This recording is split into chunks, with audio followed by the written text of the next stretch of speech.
Have you ever pondered upon the beginnings of the Catholic Church, the only church founded by Christ himself? Let's embark a journey through the annals of history to unearth the inception of the Catholic Church, the only church credited with being established by Jesus Christ. The foundation of the Catholic Church unfolds a tale steeped in divine teachings, unwavering faith, and an unbroken apostolic succession. The New Testament furnishes with the most credible account of this church's origins.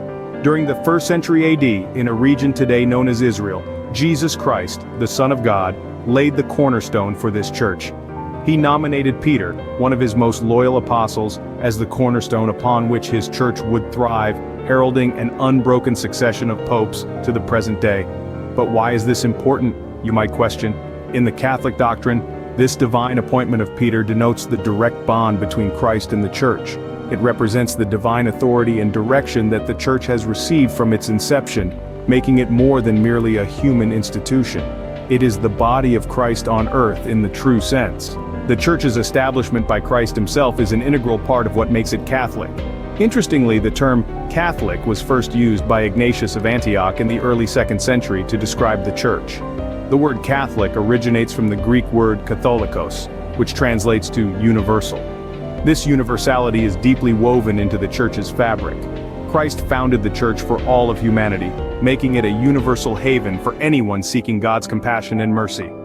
This universality also reflects the church's mission to disseminate Christ's teachings to all people, irrespective of race, nationality, or social status. The establishment of the Catholic Church by Christ is a testimony to its divine origin and purpose.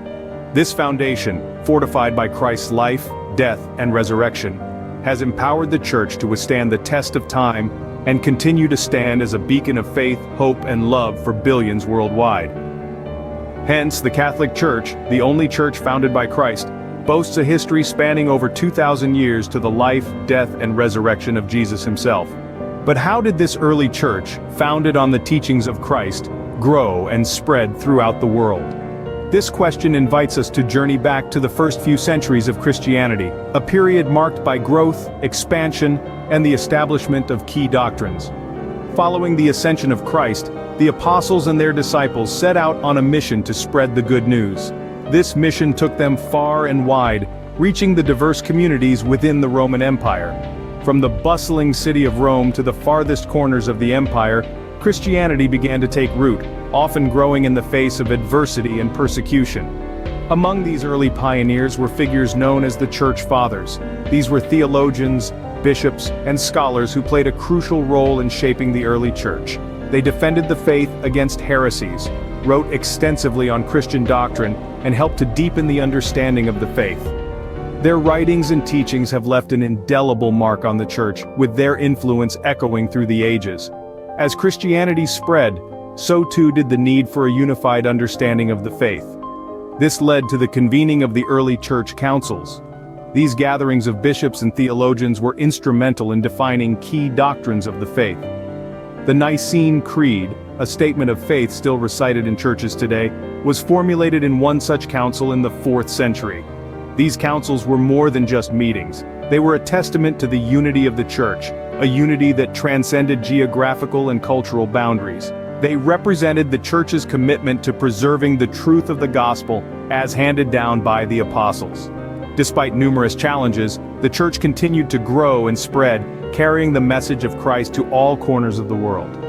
Such was the growth of the early church, a testament to the resilience of faith and the power of Christ's message.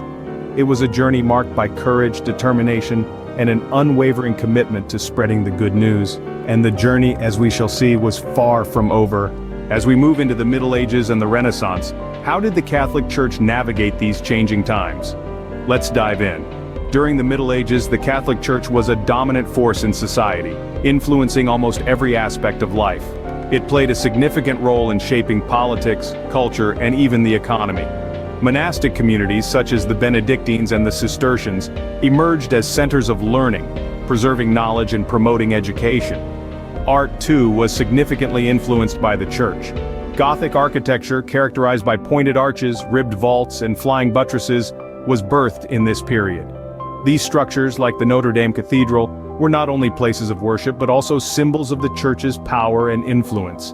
But the Middle Ages were not without challenges. The rise of Islam in the East posed a significant threat.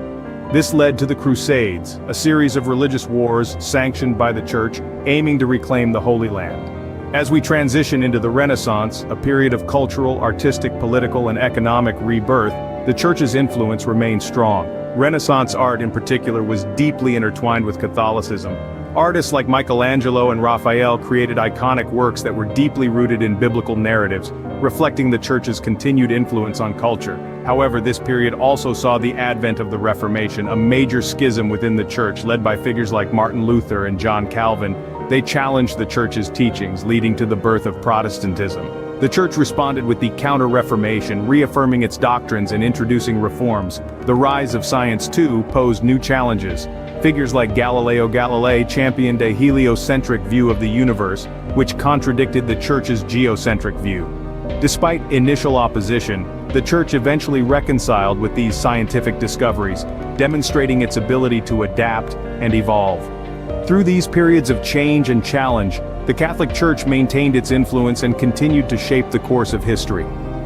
This resilience and adaptability have been key to the Church's longevity, allowing it to navigate through centuries of change and remain a pivotal force in the world today. Fast forward to modern times, how does the Catholic Church continue to influence our world today? As we step into the contemporary era, the Catholic Church remains a potent force, evolving in its response to modern issues while holding steadfast to its foundational beliefs.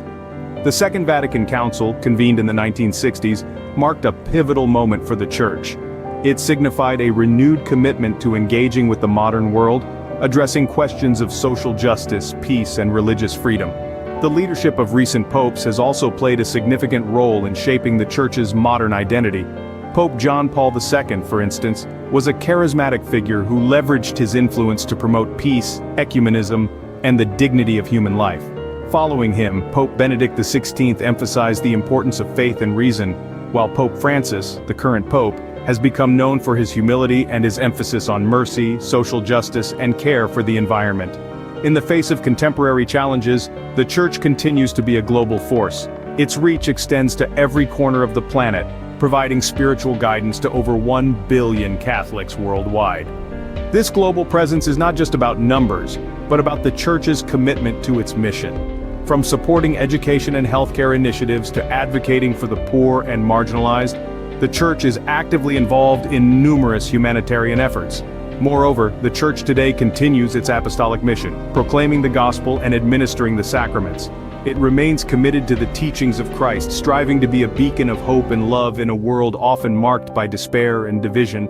And it's not just about the grand global initiatives. The Church's influence permeates the everyday lives of individuals, providing a moral and spiritual compass, offering comfort in times of distress, and fostering a sense of community and belonging.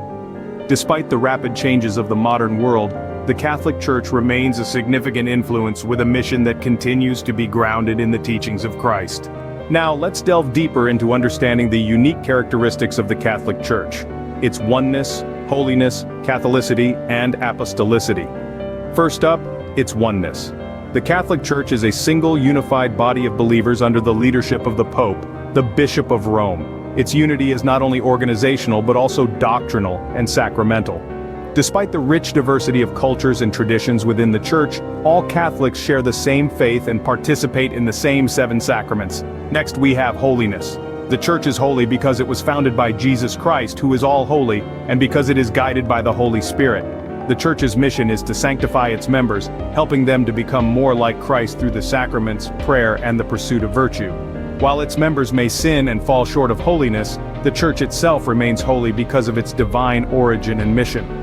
The third characteristic is Catholicity. The word Catholic is derived from a Greek word meaning universal.